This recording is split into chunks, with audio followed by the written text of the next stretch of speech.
The moment the 2030 World Cup host list was announced, fans assumed the final would be written into the pages of football lore at Madrid's Santiago Bernabéu.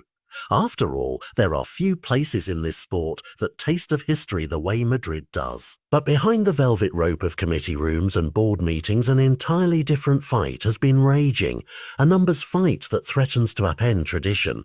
The centenary final is not just another match.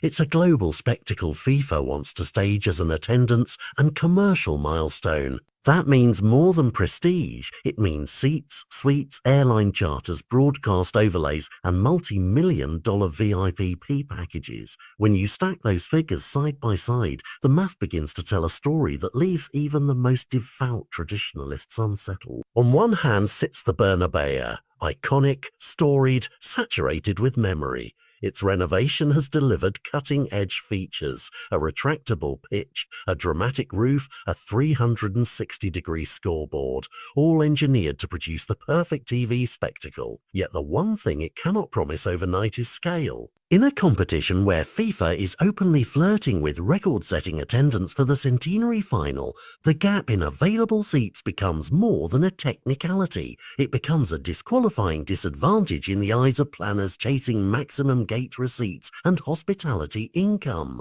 On the other hand is Barcelona's Camp Nou, being remade into a behemoth of modern stadium design with capacity figures that suddenly look irresistible. A new bowl, a modern fan experience, and the capacity to host hundreds of thousands more VIP guests, all of which feed straight into sponsorship valuations and ticketing windfalls. Then there is Casablanca's audacious argument. A giant stadium on African soil that carries narrative power beyond mere numbers. Choosing Casablanca would be a symbolic statement, an embrace of a continent that has long powered the game's growth and a chance to present a fresh centre stage for the sport's 100-year celebration. Its very scale would let FIFA advertise a centenary final that smashes attendance records and delivers a ceremony with unrivaled mass energy. Add to that Morocco's logistical investments, modern transport connections and hospitality planning, and you start to see why an African host is not just another bidder, but a contender that changes the calculus entirely en lampe. Every decision maker in this saga has a list of boxes to tick: capacity, safety, transport, and emergency access, broadcast logistical ease, VIP hospitality potential, revenue guarantees, political stability, and legacy commitments that promise lasting community benefits. Those boxes are where commerce and national pride collide. Bernabéu brings unmatched symbolism and a storybook setting that resonates with generations of fans. Camp Nou brings scale and a modern premium experience designed to extract maximum commercial value. Casablanca brings a transformational narrative and a statement about football's global reach. The winners will be the stakeholders who can show not only that they can fill the seats, but that the seats translate into streaming eyeballs, corporate hospitality, sponsor activations, and a legacy plan that passes FIFA checklist. For fans, the debate feels almost personal. Those who grew up beneath Bernabéu's Estra, a potential snub of history. Barca supporters point at Camp Nou's future capacity and the chance to host a final that looks and feels like a once-in-a-lifetime spectacle. Many across Africa view a Casablanca final as overdue recognition.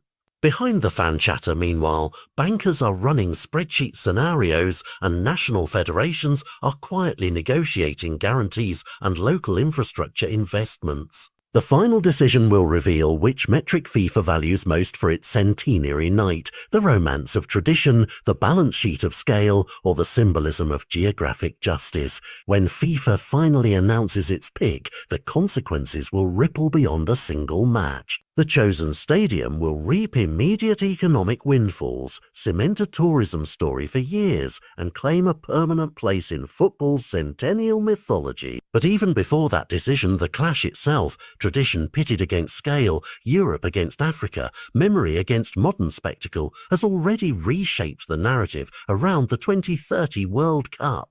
No matter which city wins, the debate has exposed the modern game's twin engines, the enduring power of history and the irresistible force of commercial scale.